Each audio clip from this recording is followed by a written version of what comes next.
Good morning everyone, myself Aman Kochar, your counselling psychologist. And आज का lecture number 10 रहेगा on the types of intelligence test.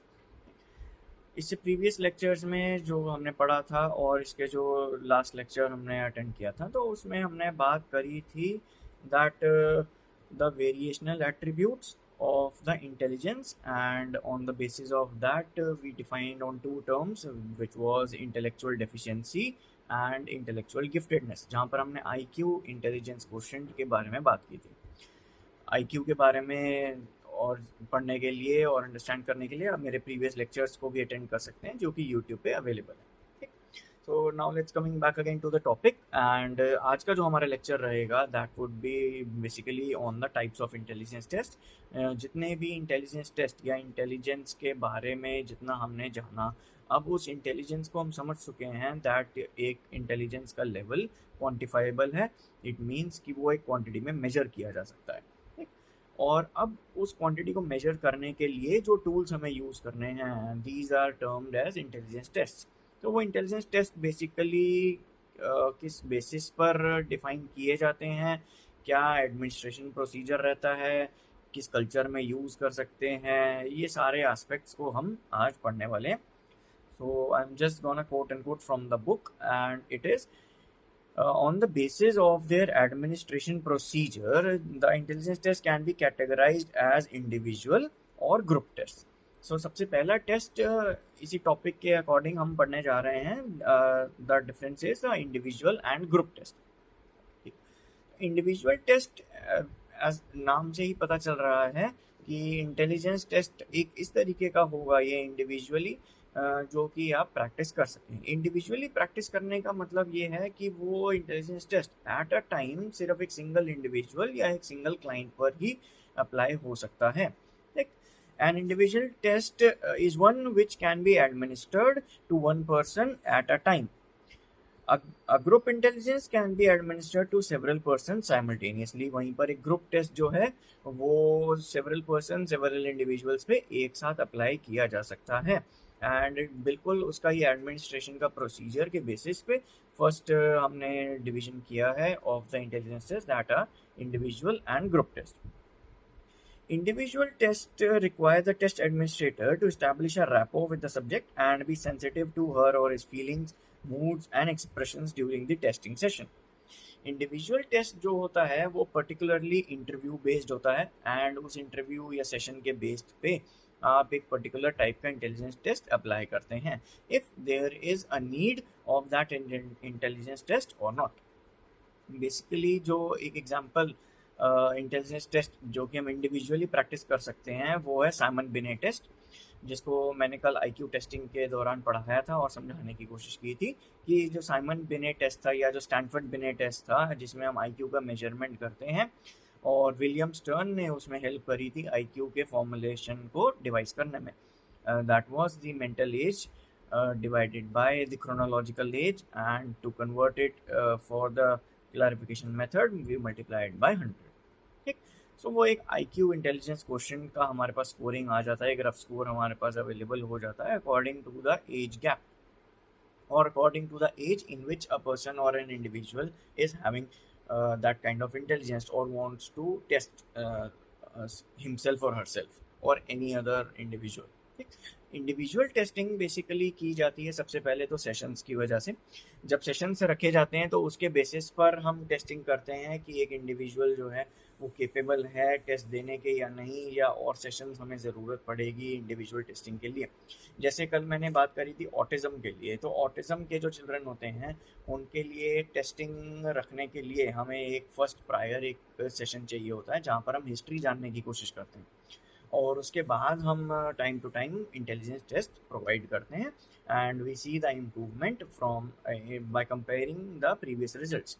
ठीक, वहीं पर अगर हमारे पास कोई और mild, moderate, severe, profound type of intellectual deficiency देखने को मिलती है या लर्निंग डिसेबिलिटी को देखने मिलती है, देन हम वो पर्टिकुलर टाइप का इंटेलिजेंस टेस्ट अप्लाई करवाते हैं उस इंडिविजुअल को। ठीक, now going on to the second topic, which is the group test. However, do not allow an opportunity to be familiar with the subject's feelings. Individual tests allow people to answer orally or in a written form or manipulate objects as per the tester's instructions. Group test के बारे में अगर मैं दोबारा बात करूं तो group test basically एक पर्टिकुलर इंडिविजुअल पे फोकस ना करते हुए ऑल एंड ऑल वो एक ग्रुप को सर्कुलेट करता है, सिंपल एक टेस्ट, और वो सेम टेस्ट अप्लाई किया जाता है फॉर एवरी इंडिविजुअल। ठीक, सच एज एप्टीट्यूड टेस्ट, जैसा हमारे पर्सनल सिलेक्शन में किया जाता है, कंपनी जब हायरिंग्स करती हैं तो वो एक टाइप का एप्टीट्यूड टेस्ट रखती हैं, या जो गवर्नमेंट एग्जामिनेशंस होते हैं वो एक टाइप का टेस्ट रखते हैं,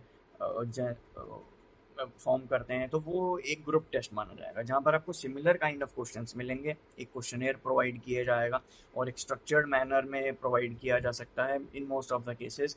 और वो टेस्ट जो है बेसिकली आपकी ability, interest, aptitude, logical reasoning, mathematical reasoning और जनरल नॉलेज को और इंग्लिश को पहचानने के लिए, एनालाइज करने के लिए, एग्जामिन करने के लिए वो टेस्ट रखे जाते हैं। बट वहीं पर अगर मैं बात करूँ इंडिविजुअल टेस्ट के बारे में, तो इंडिविजुअल टेस्ट में आपको कंप्लीटली एक स्पेसिफिक क्वेश्चनेयर प्रोवाइड किया जाएगा, या अगर क्वेश्चनेयर प्रोवाइड नहीं है तो एक स्टैंडर्डाइज प्रोसीजर, एक वेल प्लान स्ट्रक्चर में आपसे क्वेश्चंस पुट अप किए जाएंगे, जहाँ पर आप वन ऑन वन बेसिस पे अपनी फीलिंग्स, इमोशंस, एक्सपीरियंसेस का यूटिलाइजेशन करके आंसर्स दे सकते हैं। So this was all about the individual and group test.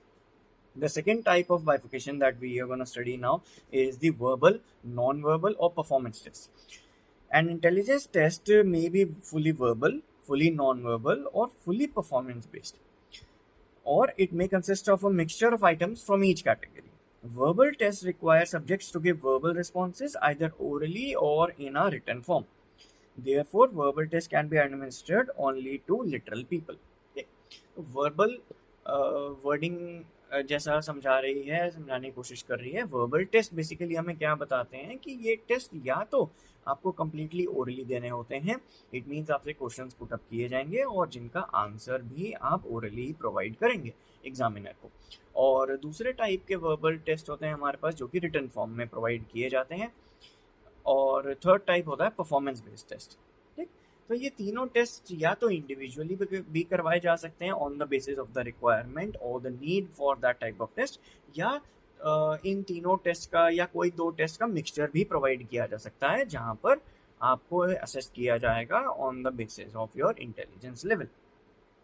The non verbal test use pictures और इलिस्ट्रेशंस। क्योंकि ये नॉन वर्बल है तो आपको वर्बली सिर्फ आंसर्स देने हो सकते हैं, एंड आंसर्स भी आपके सामने ही प्रोवाइडेड होंगे। It's just that you have to guess, और with your conscious or through your unconscious you have to select an appropriate answer. और illustrations as test items, यहाँ पर बहुत ही फेमस टेस्ट जो कि RPM टेस्ट माना जाता है, Raven's progressive matrices test. In this test the subject examines an incomplete pattern and choose a figure from the alternatives that will complete the pattern. ठीक, तो आपको एक बेस फिगर, एक एग्जाम्पल फिगर दे दी जाती है, एंड वो बेस फिगर के वजह से आपके नीचे आपके उसमें 6 ऑप्शंस और दिए जाएंगे, 6 या 4 ऑप्शंस दिए जाते हैं, एंड उसके बेसिस पर आपको जो पर्टिकुलर या सूटेबल अरेंजमेंट लगता है जो कि उस पूरे डायग्राम को कंप्लीट करेगा, तो आप उसके अकॉर्डिंग उसका आंसर प्रोवाइड करेंगे। ठीक, that is the non verbal test. Basically आपको देख कर किसी क्वेश्चन को या किसी डायग्राम को आपको वो टेस्ट देना होता है। ठीक है, performance test require subjects to manipulate the objects and other materials to perform a task. Written language is not necessary for answering the items. एक और टेस्ट जो कि छोटे बच्चों के लिए करवाया जाता है, एक टाइप का performance test, that is the Bhatia battery test. Bhatia battery test basically क्यों बोला जाता है? Because this type of test includes many other types of intelligence test, many other types of tests, जहाँ पर आपका attention span देखा जाता है, जहाँ पर आपका response time देखा जाता है, जहाँ पर आपका quickness, basically reaction time again देखा जाता है। तो ये टाइप के जो टेस्ट होते हैं that this Bhatia battery test is included with multiple types of other tests। ठीक, जहाँ पर आपको पजल फॉर्म करना होता है, जहाँ पर आपको ब्लॉक्स असाइन करने होते हैं, पर्टिकुलर शेप्स में आपको ब्लॉक्स रखने होते हैं, ठीक, जहाँ पर आपको ब्लॉक्स के अकॉर्डिंग एक शेप या पैटर्न क्रिएट करना होता है। तो ये सारे टाइप्स ऑफ टेस्ट जो होते हैं ये भाटिया बैटरी टेस्ट में इन्वॉल्व किए जाते हैं। तो यहाँ पर भी आपके पास रिटर्न या ओरल कुछ नहीं आएगा, आपका टाइम स्पेन कैलकुलेट किया जाता है, आपका रिस्पॉन्स टाइम, अटेंशन टाइम, आप कितने ट्राइज ले रहे हैं, कितने आपको क्यूज या हिंट्स देने पड़ रहे हैं एक टेस्ट को परफॉर्म करने के लिए. This test is basically done on the level which is known to be autistic or severe or profound.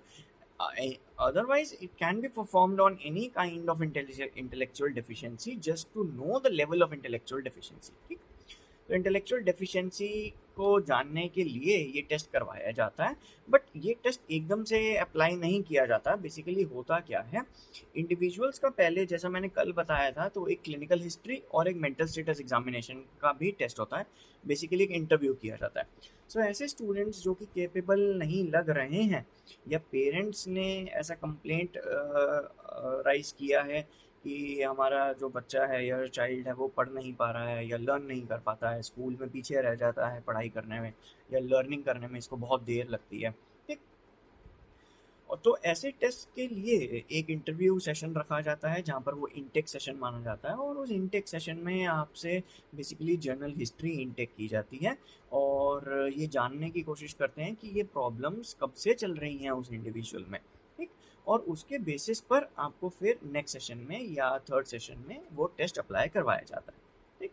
So that is a kind of performance test.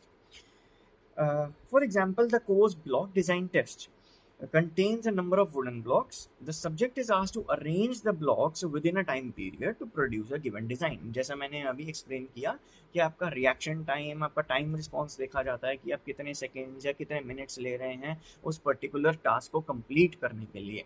सो वो एक परफॉर्मेंस टेस्ट आपको बताया जाता है. A major advantage of performance tests is that they can be easily administered to persons from different cultures. क्योंकि written या verbal test में आपका एक लैंग्वेज बैरियर आ जाएगा, या आपके पास लिटरेसी लेवल का बैरियर आ जाएगा. सो वहाँ पर वो एक बायसनेस फॉर्म हो जाती है, और हो सकता है कि उस तरीके से अप्रोप्रिएट रिजल्ट या रैपर फॉर्मेशन ना हो पाए between the client and the therapist. So what psychologists or mental health professionals do is that they perform various kinds of performance tests, जहाँ पर assessment के लिए आपको perform करवाया जाता है कुछ टेस्ट. verbally इसमें मेजरली जो वर्क रहता है, the client has बेसिकली वो फ्री रहता है, इंडिपेंडेंट रहता है कि वो किसी भी तरीके से अपने आंसर्स को रख सकता है, और उसके बेसिस पर आंसर्स को जज नहीं किया जाएगा. बेसिकली असेस किया जाता है उस इंडिविजुअल की परफॉर्मेंस पे, ठीक, कि उसके टाइम रिएक्शन कितना था, कितने ट्राइज लेने पड़े, कितने ट्रायल्स लेने पड़े एक टास्क को कंप्लीट करने के लिए, ठीक, कितने अटेम्प्ट्स जो थे वो रॉन्ग किए, कितने अटेम्प्ट्स जो थे वो करेक्ट किए, कितने हिंट देने पड़े एक टास्क को कंप्लीट करवाने के लिए. सो ये परफॉर्मेंस बेस्ड टेस्ट माने जाते हैं. नेक्स्ट आता है हमारे पास third categorization, that is of the culture fair or the culture bias test. Intelligence tests can be culture fair or culture biased. Many intelligence tests show a bias to the culture in which they are developed. Tests developed in America and Europe represent an urban and middle class cultural ethos. Hence, educated middle class or white subjects generally perform well on those subjects.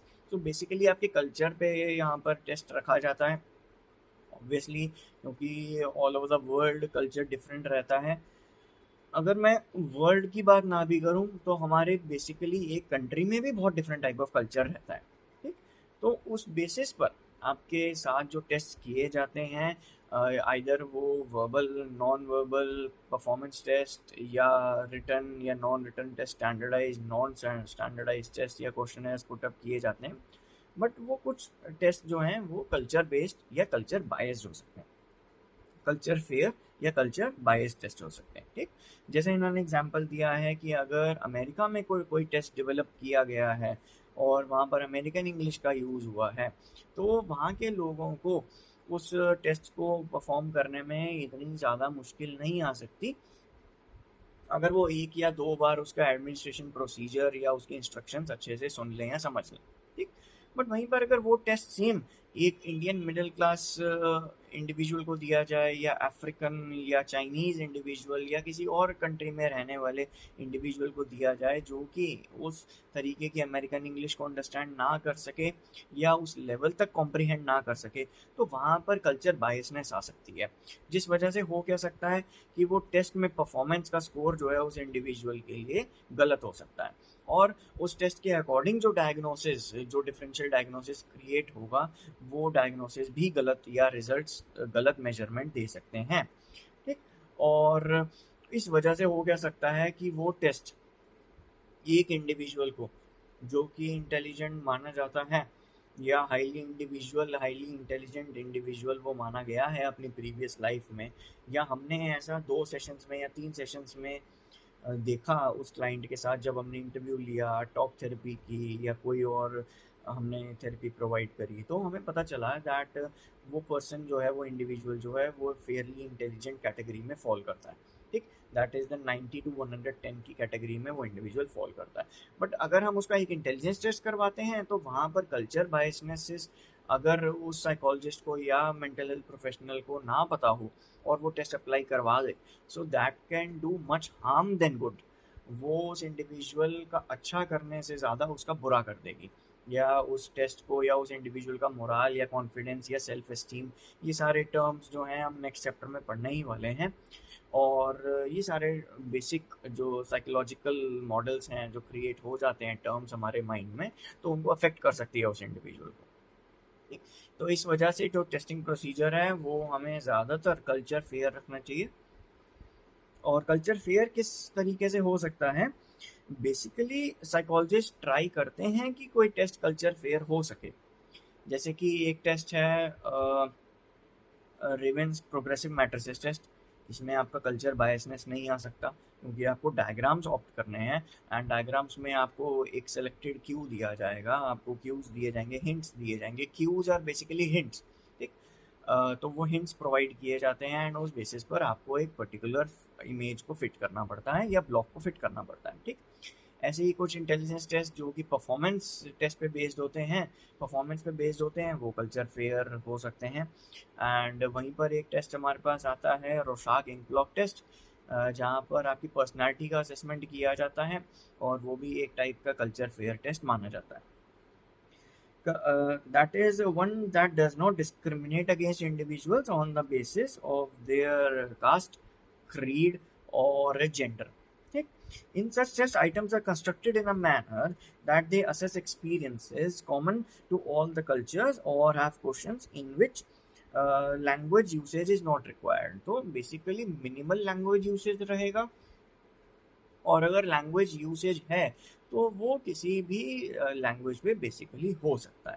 ठीक, non verbal test help reduce the cultural bias usually associated with the verbal test. जैसे मैंने अभी explain किया, जो कि non verbal test रहेंगे वो उस बायसनेस को कम करने में बहुत हेल्प करते हैं। ठीक, जैसे रोशाक इंकलॉक टेस्ट या ड्रॉ अ पिक्चर या ड्रॉ अ पर्सन टेस्ट, जहाँ पर आपकी इमेजिनेशन अनकॉन्शियस उस पेपर पे या उस इमेज के थ्रू बाहर निकलती है और आप अपनी अनकॉन्शियस को जानने की कोशिश कर सकते हो। That is what termed in psychology as insight, getting an insight, the sight of your inner self, that is what is known as insight. ठीक, हम दूसरों को तो बहुत इजीली जज कर लेते हैं, इंडिविजुअल्स जो हैं दूसरों को जजमेंट क्रिएट करने में या उनकी एक परसेप्शन बनाने में बहुत उनको बहुत कम टाइम लगता है, बट अपने अंदर सेल्फ को देखने में, अपनी पर्सनालिटी, अपने सेल्फ एस्टीम को जानने में, अपनी सेल्फ कैपेबिलिटी को जानने में इंसानों को या इंडिविजुअल्स को बहुत टाइम लग जाता है, जिसकी वजह से ये कल्चर फेयर टेस्ट प्रिपेयर किए जाते हैं। एंड नेट पर भी, इंटरनेट पर भी इन सब टेस्ट के शॉर्टर मैनुअल्स या शॉर्ट टेस्ट जो हैं वो अवेलेबल हैं। ठीक, जैसा एक हम नेक्स्ट चैप्टर या आगे चैप्टर्स में पढ़ने जाएंगे, एक पर्सनालिटी टेस्ट होता है, that is the ocean model और द बिग 5 टेस्ट। ठीक, बिग 5 में बेसिकली आपके 5 तरीके के ट्रेट जो हैं वो मेजर किए जाते हैं, that is openness, consciousness and agreeableness, extrovertedness and neuroticism. तो ये 5 तरीके के ट्रेट्स एक इंडिविजुअल में जब मेजर किए जाते हैं तो ओवरऑल एक पर्सनालिटी का असेसमेंट हमारे पास या एनालिसिस आ जाता है। ठीक, सो ये नॉन वर्बल टेस्ट है, परफॉर्मेंस टेस्ट है। ठीक, बेसिकली ये एक तरीके का ऐसा नॉन वर्बल टेस्ट है जहाँ पर आपको आंसर्स देने नहीं हैं, बट जस्ट आपको आंसर्स को मार्क करना है on a scale of 1 to 5। ठीक, तो यहाँ पर ये एक कल्चर बायस टेस्ट एक तरीके से माना जा सकता है, बिकॉज जो इंस्ट्रक्शंस हैं या जो टेस्टिंग के क्वेश्चंस हैं वो इंग्लिश में प्रोवाइडेड, तो वो एक इशू बन सकता है जहाँ पर कि थोड़ा डिफ़िकल्टी महसूस हो सकती है। सो ये मैंने एक एग्जांपल बताया कि किस तरीके से कल्चर बायस और कल्चर फेयर टेस्ट प्रिपेयर किए जाते हैं। बट इसी को समझते हुए अगर हम आगे बात करें तो इंडिया में किस तरीके के टेस्ट डेवलप हुए हैं उसको मैं थोड़ा सा हाईलाइट करने की कोशिश करूँगा। इंटेलिजेंस टेस्टिंग इंडिया में जो स्टार्ट की थी वो सबसे पहला अटेम्प्ट किया था एस.एम. मोहसिन ने। इंटेलिजेंस टेस्ट जिन्होंने हिंदी में प्रोवाइड किया था in 1930s। C.H. Rice attempted to standardise the Binet test in Urdu and Punjabi. ठीक, तो जो स्टैनफोर्ड बिने या जो साइमन बिने टेस्ट क्रिएट किया गया था उसको C.H. राइस ने पंजाबी और उर्दू में कन्वर्ट करने की कोशिश की थी। And about the same time Mahalanobis attempted to standardise the Binet test in Bengali, क्योंकि बिनेट टेस्ट उस टाइम पर बहुत ही फेमस टेस्ट एक हो चुका था जो कि इंटेलिजेंस को मेजर करता था। बिकॉज इंटेलिजेंस एक नॉर्मल लेमैन टर्म में भी अगर समझाया जाए तो वो इंटेलिजेंस टेस्ट कोई भी मेजर करने के लिए मान जाता था कि मुझे अपनी इंटेलिजेंस मेजर करनी है या मैं जानना चाहता हूँ कि मैं कितना इंटेलिजेंस हूँ। जस्ट आउट ऑफ क्यूरियोसिटी भी कुछ लोग जो है इंटेलिजेंस टेस्ट अपना करने की कोशिश करते हैं। Either they do it online nowadays or either they go to a psychologist or anyone else who the person who just wants to out of curiosity or out of the peer pressure or societal pressure उन्हें सिर्फ अपने intelligence को जानना होता है या परखना होता है। Indian norms for western test include the RPM, वाइस वेशलर टेस्ट था, Alexander Passalong, cube construction, Kohs block. तो ये सारे टेस्ट के जो नॉर्म्स हैं, जो रूल्स हैं, इंस्ट्रक्शंस हैं, स्टैंडर्डाइजेशन प्रोसीजर्स हैं, स्कोरिंग है, इंटरप्रिटेशन है, एक इवैल्यूएशन है, इन सब के जो नॉर्म्स हैं वो इंडियन कंटेक्स्ट में भी फॉर्म किए गए हैं। Mehta and Long have also prepared a mental measurement handbook listing out 103 tests of intelligence in India that were available in various languages. ठीक, तो since then a number of tests have either been developed or adapted from the Western cultures. कुछ test जो हैं वो Indian psychologist या Indian mental health professionals ने develop किए हैं, कुछ टेस्ट जो हैं वो डेवलप किए जा चुके हैं या नेशनल NLEPT के अकॉर्डिंग वो मेजर किए जा चुके हैं। सो ये सारे डिफरेंट टाइप्स ऑफ टेस्ट जो हैं वो इंडियन कुछ ऑर्गेनाइजेशंस थी जैसे कि NLEPT, national library of educational and psychological test, और NCERT, national council for educational research and training.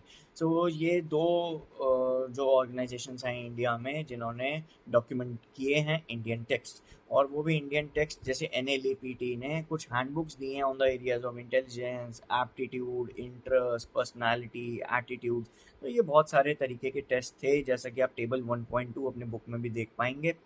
भाटियास battery of performance test था, ड्रॉ मैन टेस्ट जैसे मैंने अभी बताया, DAPT, Wechsler's adult performance intelligence scale WAIS, जिसके 3-4 रिविजन्स हुए हैं और आज हम वाइस का 4th रिवीजन जो है वो यूज़ करते हैं।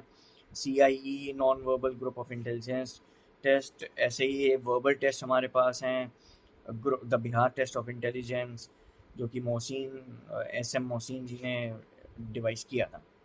अब इसके बाद एक आज का जो हमारा लास्ट टॉपिक रहेगा वो भी इंटेलिजेंस टेस्ट पर ही बेस्ड होगा, बट वो इंटेलिजेंस टेस्ट का जो टॉपिक रहेगा वो बताता है कि क्या इफ़ेक्ट हो सकता है साइकोलॉजिकली, मेंटली, इमोशनली किसी इंडिविजुअल पे अगर इंटेलिजेंस टेस्ट का मिसयूज़ किया जाता है। तो ठीक, तो जैसा कि बॉक्स 1.1 आपकी NCERTs में पेज नंबर 14 पर अवेलेबल होगा, तो मैं उसको थोड़ा सा हाईलाइट करने की कोशिश करूँगा जो कि बहुत ही एक इम्पॉर्टेंट आस्पेक्ट है फॉर द अपकमिंग साइकोलॉजिस्ट और द बडिंग साइकोलॉजिस्ट और एज यू और all are the students of psychology. ठीक, इंटेलिजेंस टेस्ट ऑब्वियसली हमारे बहुत से पर्पसेस को सक्सेसफुल बनाता है, हमारे इंटेलिजेंस को मेजर करने में काम आता है। एक सक्सेसफुल और एक ट्रीटेबल डायग्नोसिस जिसकी वजह से हम उस इंडिविजुअल को पर्टिकुलर लेवल पे ट्रीट कर पाएँ, ऐसे डायग्नोसिस क्रिएट करता है। बट वहीं पर अगर हम उस टेस्ट का मिसयूज़ करें या वो individual culture fair test use ना करे, वो therapist culture fair test use ना करे, सो इन चीज़ों का साइड इफ़ेक्ट्स अब बेसिकली अगर मैं नॉर्मल लैंग्वेज में बताऊँ तो क्या-क्या हो सकते हैं। Poor performance on a test may attach a stigma to the child and thereby adversely affect the performance and the self-respect. जैसा मैंने अभी कुछ टाइम पहले ही बताया था इंटेलिजेंस टेस्ट के बारे में, जब मैं कल्चर फेयर या कल्चर बायस टेस्ट बता रहा था, तो किसी भी इंडिविजुअल पे अगर एक टेस्ट डेवलप किया गया, अप्लाई किया गया और उसका एप्लीकेशन कल्चर फेयर तरीके से नहीं था, वो कल्चर बायस टेस्ट था, बट स्टिल क्योंकि साइकोलॉजिस्ट के पास या मेंटल प्रोफेशनल या हॉस्पिटल सेटिंग या क्लिनिकल सेटिंग के पास वो टेस्ट अवेलेबल नहीं था, बट स्टिल उन्होंने वो टेस्ट अप्लाई किया कहीं से अरेंज करके या कहीं से वो टेस्ट कलेक्ट करके, then that can actually harm the self respect and the self and the personality of that individual. So ये चीज़ साइकोलॉजिस्ट को बहुत ध्यान रखनी चाहिए, या जो मेंटल हेल्थ प्रोफेशनल्स या जो थेरेपिस्ट होते हैं जो टेस्ट कंडक्ट करते हैं उनको ये चीज़ ध्यान रखनी चाहिए. The test may even invite discriminating practices from the parents, teachers, and elders in the society. Administering a test biased in favor of middle class or higher class populations may underestimate the IQ of children coming from disadvantaged sections of the society. जैसा कि मैंने जब topic बताया था अपने last to last lecture में, जहाँ पर हम interplay of nature and nurture theory देखते थे, तो अगर हमारे पास नेचर का part that is the heredity and the nurture that is the environmental part create हो जाता है, और वो नेचर या हेरिडिटी का पार्ट या नर्चर का पार्ट किसी भी तरीके से एक ऐसे चाइल्ड पर अफेक्ट करता है जो कि कुछ टाइम में अडॉप्ट किया गया था, या उस इंडिविजुअल के लिए या उस टेस्ट के लिए, उस इंडिविजुअल के लिए जो टेस्ट अप्लाई किया गया वो बेसिकली डिसएडवांटेज सेक्शन से बिलोंग करता था, और वो टेस्ट हमने अप्लाई कर दिया किसी हायर सेक्शन पे, या एक हायर सेक्शन का टेस्ट जो हमने डिसएडवांटेज सेक्शन पे अप्लाई कर दिया. सो बेसिकली वहाँ से डिसएडवांटेज ये क्रिएट हो सकता है अगेन कि वो एक बायस क्रिएट करेगा, परफॉर्मेंस स्कोर अच्छा नहीं आएगा, स्कोर जो है वो गलत इंटरप्रिटेशन दे सकता है, it can miss interpret the diagnosis, and जो ट्रीटमेंट होगा वो अकॉर्डिंग टू द स्कोरिंग या डायग्नोस्टिक क्राइटेरिया नहीं होगा. ठीक. It is suggested that guard the one should guard against the erroneous practices associated with intelligence tests and take up the help of trained psychologists to analyze an individual's strengths and weaknesses.